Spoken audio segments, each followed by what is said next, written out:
लेकिन दिल्ली में भी गांव है और मैं दिल्ली के उन्हीं गांवों से हूँ। जब वो हमें पढ़ा रहे थे, अपना सब कुछ धन हमारे ऊपर लगा रहे थे, तो सभी सभी से ये सुनने को मिलता था कि क्यों अपनी बच्चियों को पढ़ा रहे हो, क्यों ये पैसा वेस्ट कर रहे हो। तो मन में कहीं ना कहीं ये रहता था कि यार जब ये इंसान हम लोगों के लिए इतना कुछ कर रहा है तो हम क्या करें इनके लिए। समाज को तो ऐसा जवाब मिला कि अब मैं सबकी बेटी हो गई हूँ, मैं केवल मेरे माँ बाप की बेटी थी। सब कहते थे कि अरे उनकी बेटी है, बाहर पढ़ने जाती है, उनकी बेटी है, 1 साल से घर पे बैठी है, कुछ नहीं हो रहा है। और अब कुछ भी होता है तो अब मैं सबकी बेटी हूँ, अब मैं समाज की बेटी हूँ। अरे हमारी बेटी, हमें तो पता था ये करेगी।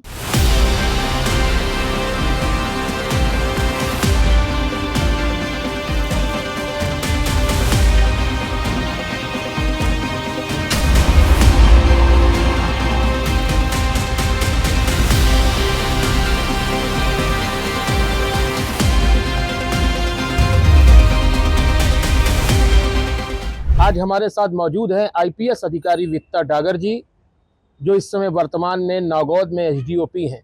दिल्ली से ये बिलोंग करती हैं और इनके समय में कई नवाचार हुए हैं। समय समय पे आपने इनकी पुलिसिंग देखी है। बेटियों को लेकर इन्होंने बेटी की पेटी सहित कई सारे काम ऐसे सामाजिक किए हैं और एक तरफ महिला होने के नाते पुलिसिंग का जो कार्य इन्होंने किया है वो देखते ही बन रहा है। और इनका भी एक सफ़र आईपीएस बनने से और यहाँ तक का रहा है। आज उनसे हम बड़ी खुली चर्चा करने वाले हैं कि किस प्रकार से ये पूरा उनका सफ़र रहा, क्या कठिनाइयाँ रहीं, क्या जीवन में उतार चढ़ाव आए। मैडम, बहुत बहुत स्वागत है हमारे पॉडकास्ट में आपका। और सबसे पहला सवाल यही करूँगा कि किस प्रकार से ये पूरी जर्नी रही आपकी कि आईपीएस बनने तक क्या समस्या आई, क्या उतार चढ़ाव आए, क्या स्थितियां थी, थोड़ा सा हम जानना चाहेंगे। मैं दिल्ली से हूँ, जैसा अभी आपने बताया भी, लेकिन दिल्ली में भी गांव है और मैं दिल्ली के उन्हीं गांवों से हूँ। तो रूरल बैकग्राउंड, पेट्रियार्कल माइंडसेट, जो भी मूवीज में, टीवी सीरियल्स में अपन देखते हैं, वैसा ही कुछ बैकग्राउंड मेरा भी रहा है। एक जॉइंट फैमिली है, मेरे पापा सबसे छोटे हैं, उनके बड़े भाई बहन हैं। तो हम 2 बहनें हैं, एक भाई है। तो मेरे पापा ने हम दोनों बहनों को पढ़ाया है। उन्होंने अपने जीवन की जो भी जमा पूंजी थी वो हम पर लगा दी है। मेरी सिस्टर अभी डॉक्टर है और मैं आईपीएस के पद पर हूँ अभी।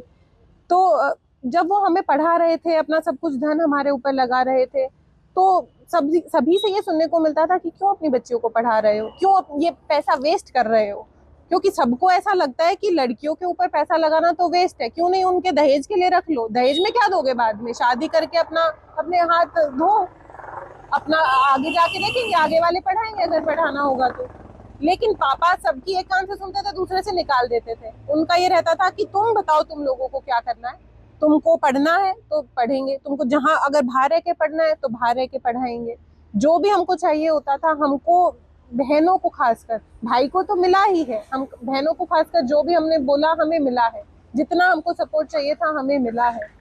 तो बस एक वही चीज थी कि सारा समाज जब अगेंस्ट है एक इंसान के, जब कह रहा है कि क्यों पढ़ा रहे हो अपनी बच्चियों को, और वो इंसान फिर भी अपनी सारी जमा पूंजी हमारे ऊपर लगा रहा है। और ऐसा भी नहीं है कि पिताजी किसी बहुत ही बड़ी नौकरी में थे या उनका कोई बहुत ही बड़ा बिजनेस है।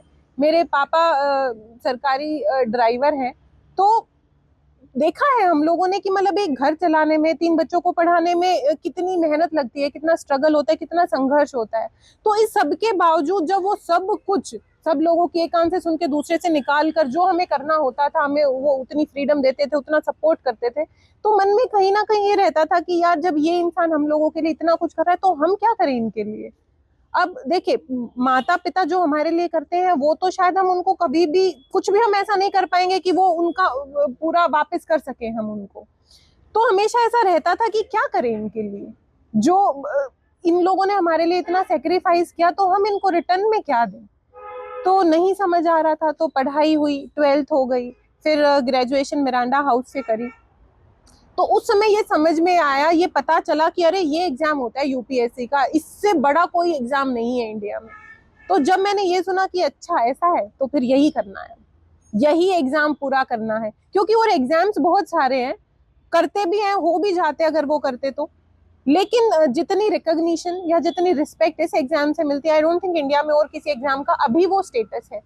तो ये सोच थी कि अपने पेरेंट्स के लिए कुछ करना है, तो उस सोच से ये सफर शुरू हुआ। और आईपीएस बनना कभी सपना नहीं था। आईपीएस, आईएएस, आईआरएस इतना ही सुना था केवल कि बहुत बड़े पद होते हैं, बहुत बड़े अधिकारी होते हैं। सपना केवल इतना था कि यूपीएससी का एग्जाम पूरा करना है, जो वो लिस्ट आती है, जो वो होली पीडीएफ होती है, उसमें अपना नाम चाहिए कि माँ बाप गर्व से कह सके कि अरे ये हमारी बच्चियां हैं। तो वहां से ये यात्रा शुरू हुई और आज इस पद पर हैं, आईपीएस है। माता पिता जहाँ गर्व से कहते हैं कि अरे वो है हमारी बेटी, उसके माता पिता हैं। तो ये थी यात्रा। तो समाज को जवाब मिल गया जब आप आईपीएस हो गई, तब क्या जी, रिएक्शंस रहे? अब समाज को तो ऐसा जवाब मिला कि अब मैं सबकी बेटी हो गई हूँ। पहले मैं केवल मेरे माँ बाप की बेटी थी, सब कहते थे कि अरे उनकी बेटी है, बाहर पढ़ने जाती है, उनकी बेटी है, 1 साल से घर पे बैठी है, कुछ नहीं हो रहा है। और अब कुछ भी होता है तो अब मैं सबकी बेटी हूँ, अब मैं समाज की बेटी हूँ। अरे हमारी बेटी, हमें तो पता था ये करेगी, हमें तो बचपन से ही पता था, हमने तो कह दिया था ये तो कि बहुत बड़ी अधिकारी बनेगी। तो हाँ, समाज को जवाब मिला, बट आई डोंट थिंक वो इतना मैटर करता है। जब पेरेंट्स इतने खुश हैं तो उनकी खुशी के आगे, उनके वो जितना प्राउड है उसके आगे आई डोंट थिंक कोई भी मैटर करता है। जिस दिन आईपीएस बनी तो क्या भावुक पल थे? पापा को जैसे आप अपना आइडल मानती, माता पिता को, क्या रिएक्शन था पहला पापा का जब आपका लिस्ट में नाम आया? तो क्या रिएक्शन थे, क्या पल थे वो? मेरे पेरेंट्स बहुत ही इमोशनल टाइप के लोग हैं और शायद मैं भी उन्हीं जैसी हूँ। मतलब शब्द हमारे पास ज्यादा नहीं होते हैं कि हम खुश हैं तो हम वो भी कह कर बताए कि हम खुश हैं। खुशी में, गम में हम लोगों के सबके आंसू निकलते हैं। तो जब लिस्ट आई थी, मैं, मेरी मम्मी, मेरी बहन, मेरा भाई, मेरे पापा, हम सबकी आंखें नम थी उस खुशी में कि जिसके लिए इतना सेक्रीफाइस उन लोगों का ज्यादा है। हमने तो केवल घर पे बैठ के पढ़ाई करी है, आई डोंट थिंक उससे इजी कुछ काम होगा। घर पे बैठे तुम्हें सब कुछ मिल रहा है, तुम्हें खाना मिल रहा है, तुम्हें धुले हुए कपड़े मिल रहे हैं, तुम्हें जो चाहिए तुम्हें वो मदद मिल रही है। सेक्रीफाइस तो उन लोगों का है।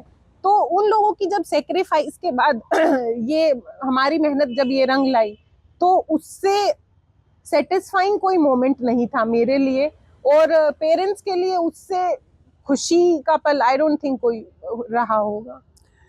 आप तैयारी किस प्रकार करती थी? मतलब एक घर पे ही रह के ज्यादातर आपने तैयारी की है, लोग बड़ी बड़ी कोचिंग करते हैं, सालों बाहर रहते हैं, फिर आप लोग मैंने तैयारी का सोर्स क्या था? किस सोर्सेस से आप तैयारी करती थी? क्योंकि ये जानकारी बहुत जरूरी है। जो लोग नहीं ज्यादा एक्सपेंस कर सकते, जिनके माता पिता के पास बहुत पैसे नहीं है अपनी बेटियों को, बच्चों को भेजने के लिए, वो कैसे तैयारी करें? क्योंकि आपने भी घर पे रह के मैक्सिमम 90% आपने घर से किया, वो कैसा था? मुझे लगता है कि यूपीएससी जैसे बड़े एग्जाम के लिए जो सबसे जरूरी है वो है एक मेंटर का होना। मेंटर वो इंसान जो तुमको बताए कि इस एग्जाम को चाहिए क्या हमसे, अपने को क्या पढ़ना है, कितना पढ़ना है। देखिए, पढ़ना तो अल्टीमेटली कैंडिडेट को ही है, उस बच्चे को ही है। मेंटर केवल अपने को गाइड करेगा कि इस तरीके से पढ़ो, ये किताबें हैं, इतना इतना पढ़ना है, ये एग्जाम लिखना है, मॉक देने हैं, या सेल्फ स्टडी करनी है, या नोट्स बनाने हैं, या कैसे नोट्स बनाने, इन सब में मेंटर हेल्प करता है। बट मेरे पास उस समय कोई मेंटर नहीं था, ना मैं किसी को जानती थी अपने फ्रेंड सर्कल में भी कि कोई एग्जाम लिख रहा हो। तो मैंने पहले 1 साल कोचिंग ली दिल्ली से। उसके बाद मुझे वो टॉक्सिक लगा वो माहौल। मुझे लगा मतलब कहीं भी बाहर निकलो केवल बच्चे ही बच्चे दिखते थे और सबके हाथ में इतनी मोटी मोटी किताबें। तो मुझे लगता था यार यहाँ पे तो नहीं हो पाएगा। तो देन वो 1 साल बाहर रहने के बाद मैंने घर पे ही सेल्फ स्टडी करी, खुद से ही किताबें वगैरह, नोट्स वगैरह सब कुछ। मतलब आई डिसाइडेड, कुछ लोग क्या करते हैं कि मतलब किसी और की स्ट्रेटेजी अपना लेते हैं, वो भी एक तरीका है। मतलब आजकल जो इंटरनेट है, हमारे पास इतने रिसोर्सेज हैं, जो भी टॉपर स्टॉक होती है या फिर मैगजीन्स वगैरह में हमें बहुत सारा कंटेंट मिल जाता है। लेकिन मेरे को उन चीजों को देखकर पढ़कर कभी संतुष्टि नहीं मिलती थी। मुझे लगता था कि यार अगर कुछ छूट गया तो, अगर मैं न्यूज़पेपर पढ़ती हूँ, अगर मैं खुद के नोट्स बनाऊं और दूसरा मैं किसी मैगजीन से वो चीजें उठाऊं, तो मुझे हमेशा अंदर ये रहता था कि अरे उन्होंने कुछ छोड़ दिया हो। तो मैं खुद अपने नोट्स बनाती थी, चाहे वो न्यूज़पेपर के रहे हो, चाहे वो बुक्स के रहे हो। तो आई फील कि वो वाली चीज मुझे हमेशा हेल्प करी है कि खुद के नोट्स बनाना, उससे लिखने की भी प्रैक्टिस होती है। जैसा कि आपको पता है कि मेंस में हमको इतने सारे एग्जाम्स लिखने होते हैं, तो उससे अपनी राइटिंग की, अपना आर्टिकुलेशन जो होता है, अपन कैसे एक्सप्रेस कर रहे हैं, what we feel, what some other writer is feeling, या जो भी कंटेंट है उसको कैसे एक्सप्रेस करना है कि एग्जामिनर को अच्छा लगे। तो आई थिंक वो चीज मेरे लिए सबसे बड़ा बेनिफिट रही है मेरी तैयारी के दौरान। क्या सब्जेक्ट थे आपके प्री और मेंस में, किस प्रकार से क्या सब्जेक्ट्स क्या थे आपके? देखिए, सब्जेक्ट हमको केवल एक चुनना होता है, ऑप्शनल सब्जेक्ट, वो मेरा ज्योग्राफी था। ज्योग्राफी से जी। भी आपने मेंस की तैयारी की, हाँ जी। फिर इंटरव्यू दे के आई तो फिर आपको क्या लगा कि अब होगा नहीं होगा, कितने सारे मन में प्रश्न थे? जब मेरा मेंस हुआ था तो आई वॉज प्रिटी श्योर कि ये शायद हो जाएगा, क्योंकि मैं सेटिस्फाइड थी जैसी मेरी तैयारी थी और जैसा मेरा एग्जाम हुए थे, तो उससे मैं सेटिस्फाइड थी। लेकिन अब इंटरव्यू एक बहुत ही अलग स्किल सेट का एग्जाम है, और हमेशा से रूरल बैकग्राउंड में मैं रही हूँ। मेरे पास पहले जॉब का एक्सपीरियंस नहीं है, बहुत सारी सोशल सेटिंग का एक्सपीरियंस नहीं है। तो मुझे ऐसा लगता था कि यार इंटरव्यू मेरा स्ट्रॉन्ग सूट नहीं है, मतलब इंटरव्यू में बहुत मेहनत करनी पड़ेगी, और मैंने बहुत मेहनत करी। By the end of the interview मतलब वो सेटिस्फैक्ट्री था। मैं बहुत खुश तो नहीं थी अपनी परफॉर्मेंस से, बट ऐसा था कि हाँ, शायद लिस्ट में आने लायक हो गया है, ये नहीं पता ऊपर नीचे कहाँ आएगा, पर शायद अटक जाऊं, कहीं ना कहीं अटक जाऊं, ऐसा था। इसमें घर वालों का क्या रिस्पांस रहा, आपके माता पिता का, जिनको आप बार बार कह रही हैं कि उनने बहुत कुछ सहा है हमारे लिए, तो उस समय कैसा मोटिवेशन किया उनने आपको? उनसे ज्यादा सपोर्ट तो किसी ने नहीं किया कभी भी, मतलब मेरे फादर, मेरी मदर और मेरी बड़ी sister, they never question me once. जब फेलियर मिला तब भी उन्होंने एक बार भी ये नहीं बोला कि नहीं हो पाएगा, छोड़ दो। मतलब रिलेटिव्स तो बोलते थे, लेकिन उन्होंने क्या बोला, उन्होंने कभी वो चीज हमारे तक आने नहीं दी। कहते हैं ना कि राह में हमेशा कांटे बहुत होते हैं, तो राह में मेरी भी कांटे थे, लेकिन हमको चलना नहीं पड़ा उन पर, क्योंकि माँ बाप ही चल लिए उन पर। हमारे लिए तो हमेशा फूलों भरा ही रास्ता था।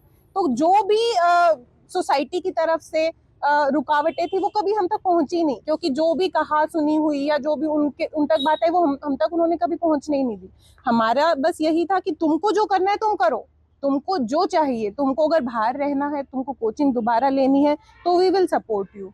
ऐसे ही बड़ी बहन भी उस समय पढ़ रही थी, वो अपनी एमडी की तैयारी कर रही थी, तो दोनों का साथ में पढ़ना हो जाता था। कभी ऐसा लगता था कि यार नहीं हो पाएगा, यार क्या कर रहे हैं हम, मतलब पता नहीं ये बेनिफिशियल भी है कि नहीं है, एक साल खराब हो गया है, आगे पता नहीं होगा कि नहीं होगा। तो मेंटल सपोर्ट जो कि बहुत जरूरी है आज के समय में, वो मेरे को अपनी बहन से, अपने छोटे भाई से और अपने पेरेंट्स से, इन्हीं लोगों से मिला है। फिर वो मोमेंट आया जब आप सिलेक्ट हुई, वो एक तो आपने बता दिया कि जब सैडनेस आई, और वो मोमेंट जब आपका लिस्ट में नाम आया, तो एक होता है ना कि फर्स्ट टाइम जैसे 12th फेल बनी है, उस पे उनका लास्ट में नाम आता है, जब वो देखते हैं लास्ट में आपका भी नाम आया होगा, तो वो कैसा, वो मोमेंट क्या था उस समय, क्या वो बताइए। जब जिस दिन रिजल्ट आया, पता तो चल जाता है कि आज रिजल्ट आने वाला है, तो शाम से ही सब बहुत एंशियस थे घर पे कि रिजल्ट आने वाला, आज पता नहीं क्या होगा। रिजल्ट आया, खोला, देखा, उसमें अपना नाम देखा, तो पहले तो यकीन ही नहीं हुआ। और उसके बाद जो फोन आना चालू हुए इधर से उधर से, हम पूरी रात नहीं सोए। मतलब शाम को 7 साढ़े 7 बजे के करीब रिजल्ट आया था, और उस समय तो मेरी 315 रैंक थी, लेकिन इतना ज्यादा पता नहीं था कि सर्विस कैसे अलोकेट होती है, क्या रिजर्वेशंस रहती हैं, क्या हमको क्या मिलेगी सर्विस।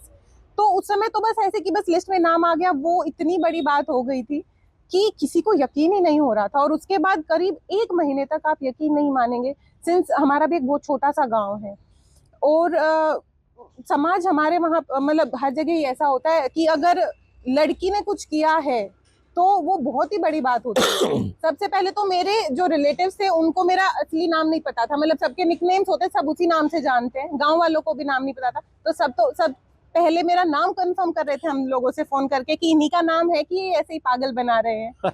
और उसके बाद 1 महीने तक कभी कोई आ रहा है, कभी कोई आ रहा है, कभी गांव वाले सम्मान समारोह कर रहे हैं, कभी कोई सम्मान समारोह हो रहा है। तो it was too much to take. मतलब उस दिन रियलाइज हुआ कि एग्जाम मैंने अपने लिए, मैंने जो शुरुआत की थी अपने लिए मैंने शुरुआत की थी, लेकिन अब जब ये हो गया तो ये रिस्पॉन्सिबिलिटी मेरे से तो बहुत बढ़कर है। मतलब मे भी जो एक्सपेक्टेशन समाज की, परिवार की, सबकी जुड़ गई है मेरे से, तो वो बहुत ही ज्यादा बड़ा काम होने वाला। उस दिन वो चीज मुझे रियलाइज हुई। महीनों तक बधाइयों का तांता लगा रहा, बिल्कुल। फिर आईपीएस पे आपका फिर रैंक जब हो। तीसरी बार हाँ। सिलेक्शन हुआ, तब इतनी बड़ी बात नहीं थी। लेकिन आईपीएस एक इंडियन पुलिस सर्विस हाँ। एक बड़ा, तो वो भी एक बड़ा आपके लिए टास्क रहा कि आईपीएस हो गई अब मैं, तो फिर क्या रिएक्शन था सोसाइटी का? मेरे पेरेंट्स का मतलब दे वर हैप्पी, बट सबको पता है कि पुलिस की जॉब कैसी रहती है। मतलब कितनी टाइम का कुछ नहीं पता होता है, दिन रात का कुछ नहीं पता होता है। और आईपीएस हमारा काडर ऐसा है कि ऑल इंडिया है, पता नहीं कहाँ जाएंगे। उस समय तो काडर भी नहीं पता था कि मध्य प्रदेश आ रही हूँ मैं। तो मेरे पापा थोड़े से उस समय थोड़े से हल्के से दुखी थे कि बच्ची को कहाँ जाना पड़ेगा, पता नहीं कैसा स्टेट मिलेगा, कैसी नौकरी रहेगी, कैसे सब कुछ मैनेज करेगी।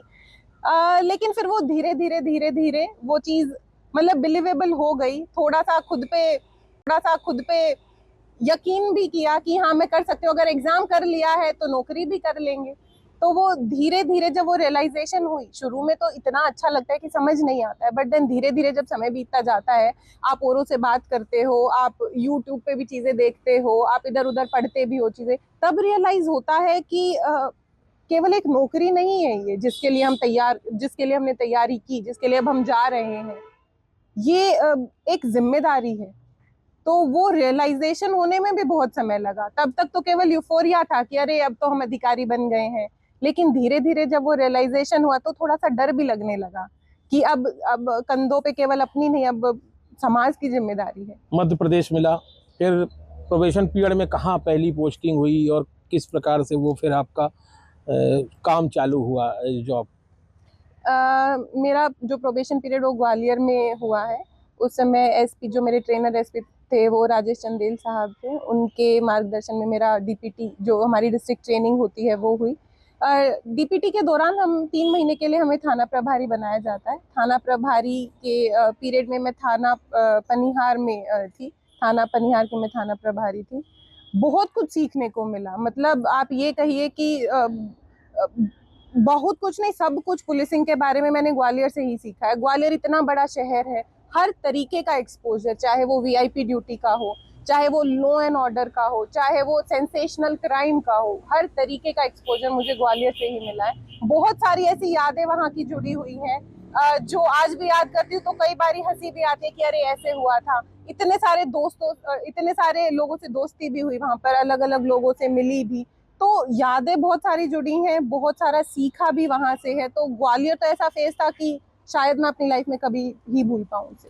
कोई ऐसा वाकया हुआ हो आपके इस नौकरी के दौरान की जब लगा कि अब बड़ा चैलेंज है और यहाँ कहीं एक ऐसी कोई घटना हुई हो अभी तक, जिस कोई आपराधिक घटना ही थी जो चैलेंजिंग बन गई हो, फिर सॉल्व किया हो? कुछ ऐसा वाकया हुआ क्या कभी आपके अभी तक के पीरियड्स में? कुछ कुछ ऐसी घटनाएं होती रहती हैं, बट एक जो मुझे हमेशा याद रहेगी वो थाना पनिहार की, मेरे थाना प्रभारी पीरियड के दौरान की घटना। एक लूट हुई थी, तो बहुत बड़ी लूट नहीं थी, बट उसमें थोड़ा मीडिया कवरेज ज्यादा हो गया था, हम लोगों पर प्रेशर बहुत ज्यादा था। और हमने बहुत मेहनत करी, हमने पीएसटीएन डेटा, हमने कॉल डेटा, हमने इतना सारा रिकॉर्ड, सीसीटीवी वगैरह सब कुछ खंगाल लिया, लेकिन हमें उसमें कुछ नहीं मिल रहा था। और बार बार वरिष्ठ अधिकारियों द्वारा पूछा जा रहा है कि क्या मिला अभी तक, क्या आप लोगों को लीड मिली, कुछ लीड नहीं मिली। तो उसमें बिल्कुल ऐसे निराश होने वाली स्थिति आ गई थी। बट देन लकीली, फॉर्चुनेटली एक लीड हमें मिला, जिसके बाद वो पूरी घटना खुली।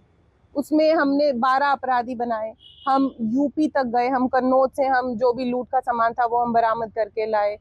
तो उस एक अपराध की विवेचना में निराशा भी फील हुई कि क्या निराशा होती है जब फरियादी आपके सामने आके रोता है, अपनी व्यथा बताता है कि ऐसा हुआ है, मैं क्या करूं।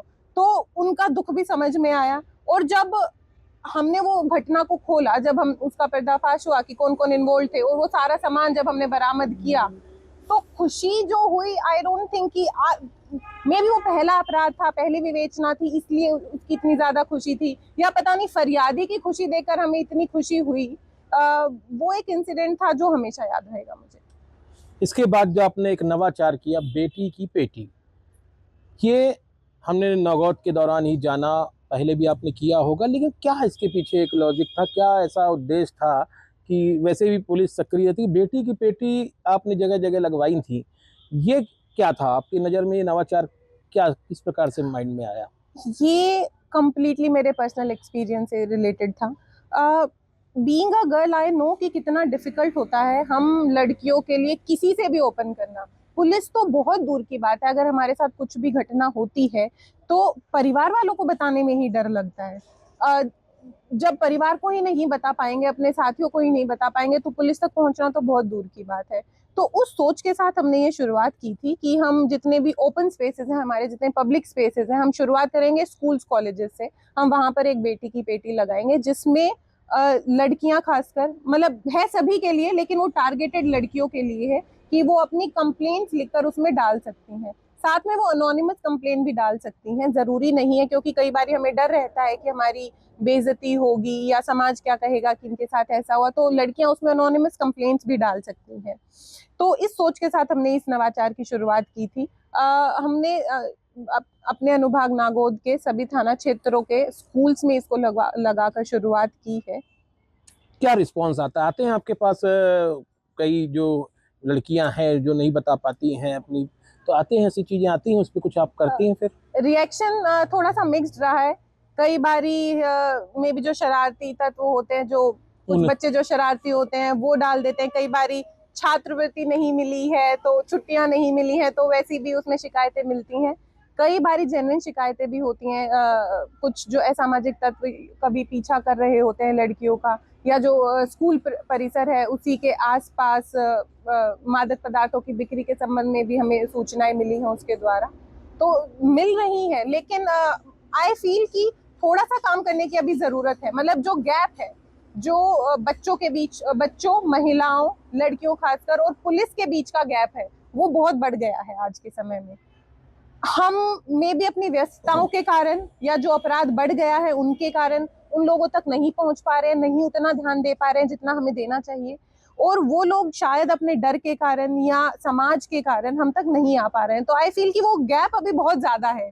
हम उसको ब्रिज करने की हम कोशिश कर रहे हैं, हम प्रयास कर रहे हैं। मैं पर्सनली, मतलब आई डोंट थिंक कस्बे, हमारे नागौद कस्बे का कोई ऐसा स्कूल बचा होगा जहां मैं गई नहीं हूँ, जहां मैंने बच्चों से जाकर बातचीत नहीं करी है। बट बहुत सारा काम होना इसमें अभी बाकी है। आई फील कि जब ये गैप जो है ये कम हो जाएगा तो we will see a much better response. पहले पुलिस होती थी एक बड़ा रौब पुलिस का, जिस प्रकार से थाने हैं, ये है कि एक रौबदार पुलिस होती थी, अब वो देखने को नहीं मिलता। क्या लगता है, पुलिस सोशलिंग से चलना चाहिए, सोशल होनी चाहिए, कि रौब से चलना चाहिए?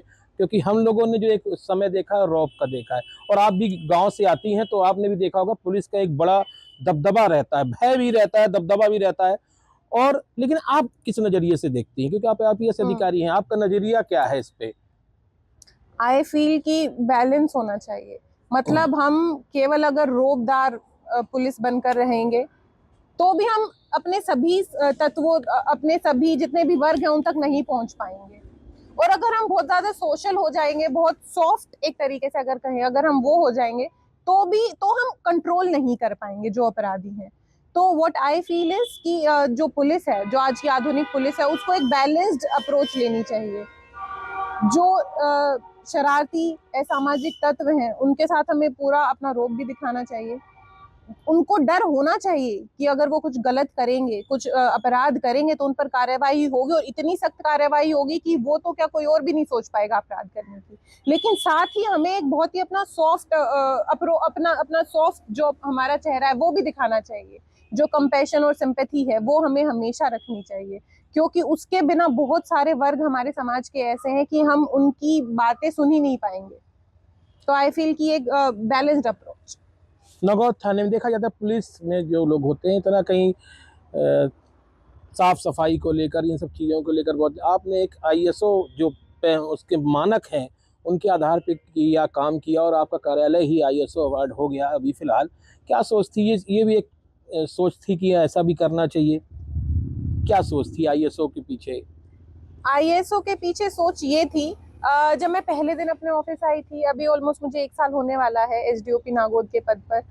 तो पहले दिन में जब आई थी तो पहले तो मुझे समझ ही नहीं आया था कि कैसा ऑफिस है, मतलब मैं यहाँ कैसे बैठ पाऊंगी। मतलब जो मूलभूत सुविधाएं हैं स्टाफ के लिए वो ही नहीं है, फरियादियों के लिए मूलभूत सुविधाएं नहीं है, जो बेसिक चीजें अपने को चाहिए अपना काम करने के लिए वो सब नहीं है। तो दैट डे आई रियलाइज्ड कि ऐसे तो नहीं हो पाएगा। मतलब चाहे हम 6 महीने रहें, बट जहाँ पर हम काम कर रहे हैं, जो हमारी कर्म भूमि है, जहाँ पर हमें अपने दिन के 8 घंटे, 10 घंटे, 12 घंटे बिताने हैं, वो जगह तो कम से कम ऐसी होनी चाहिए जहाँ हमारा मन लगे। जहाँ स्टाफ का काम करने में मन लगे, और जहाँ पे फरियादी अगर कोई आए तो वो निराश होकर ना जाए। अगर फरियादी को आगे जमीन पे बैठना पड़ रहा है, उसको गर्मी में पानी पीने को नहीं मिल रहा है, ठंड में उसको बाहर इतनी ठंडी हवाओं में बैठना पड़ रहा है, तो आई डोंट थिंक कि हमने अपनी जो रिस्पॉन्सिबिलिटी है वो थोड़ी भी निभाई है। तो ये सोच थी आईएसओ के पीछे। इसमें हमने अपने अनुभाग के सभी थानों में काम कराया है। मूलभूत सुविधा है सबसे फर्स्ट प्रायोरिटी। दूसरा, जो हमारा प्रबंधन है, जो हमारा मैनेजमेंट रहता है, हमारे जो माल खाने रहते हैं, जो भी हमारा रिकॉर्ड रहता है, उस सबको व्यवस्थित कराया गया है, अपडेट कराया गया है। और तीसरा, जो हमारी डीलिंग्स रहती हैं, पब्लिक डीलिंग्स रहती हैं, देखिए हम एक पब्लिक सर्विस है, हमारा सबसे इम्पोर्टेंट, सबसे महत्वपूर्ण काम पब्लिक से डील करना ही है। और यदि पब्लिक ही, जो फरियादी हमारे पास आ रहे हैं, वही हमसे संतुष्ट नहीं हो पा रहे हैं, तो हम अपना काम नहीं कर रहे हैं।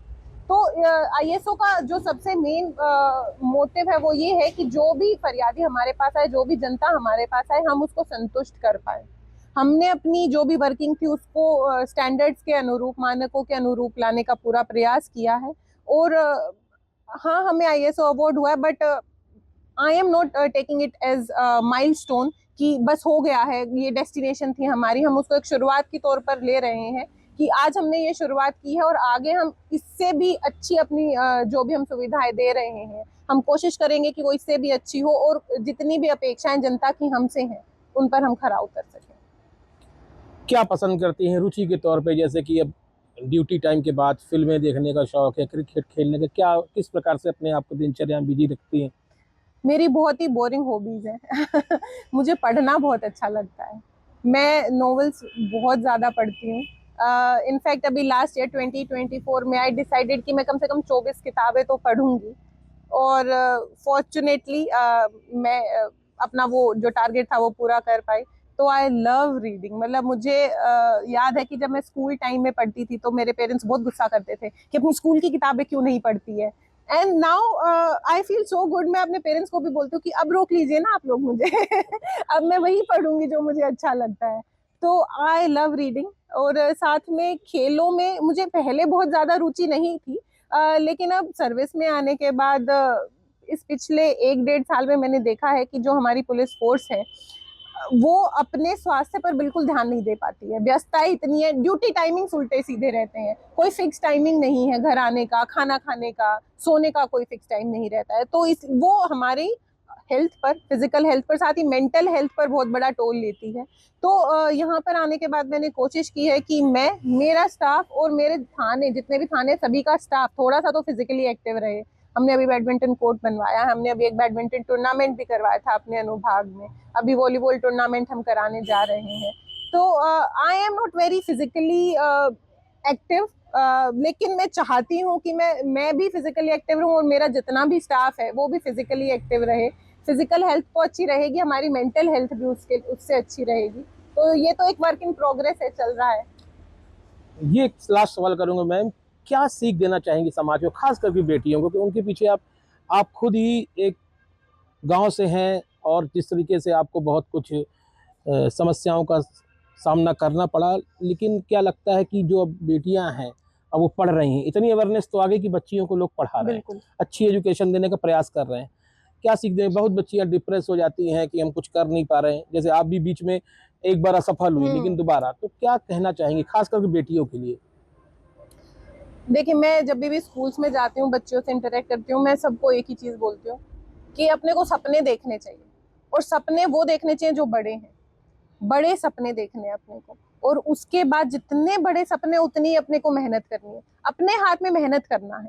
जब तक हम लोग ये सेटिस्फाइड नहीं है कि हमने किसी भी काम में, चाहे वो पढ़ाई हो, चाहे वो स्पोर्ट्स हो, चाहे वो कोई भी एक्स्ट्रा करिकुलर एक्टिविटी हो, जब तक हम सेटिस्फाइड नहीं है कि हमने अपना 100% कोशिश करी, हमने अपना 100% दिया है, तब तक हमको रुकना नहीं है। लेकिन जब अपने को ये लगे कि यार अब तो 100% दे लिया, इससे ज्यादा तो शायद नहीं कर पाएंगे, तब अपन दूसरी डायरेक्शन में चलने का सोचेंगे। तो सपने देखो, और बहुत बड़े सपने देखो। पेरेंट्स से भी मैं यही निवेदन करूंगी कि जितना आप फ्रीडम अपने बच्चों को, अपने लड़कों को देते हैं, अगर आप उतनी ना भी दे तो कम से कम उनको सपने देखने की फ्रीडम तो दीजिए। क्या पता जो आपके सपने हैं, जो आप पूरे नहीं कर पाए, आपकी बच्चियां कर दे एक दिन। और साथ ही ये वादा तो नहीं कर पाऊंगी, लेकिन ये आश्वासन देने का प्रयास करूंगी कि आप सपने देखिए, आपके उन सपनों को पूरा करने के लिए एक सेफ, सुरक्षित, सिक्योर एनवायरनमेंट प्रोवाइड करने का काम हमारा है और हम वो करेंगे और हम वो कर रहे हैं। तो आप सपने देखिए, पूरे होना ना होना वो तो बहुत सारे फैक्टर्स हैं, बट अपन कोशिश करेंगे, आप भी करिए, हम भी करेंगे।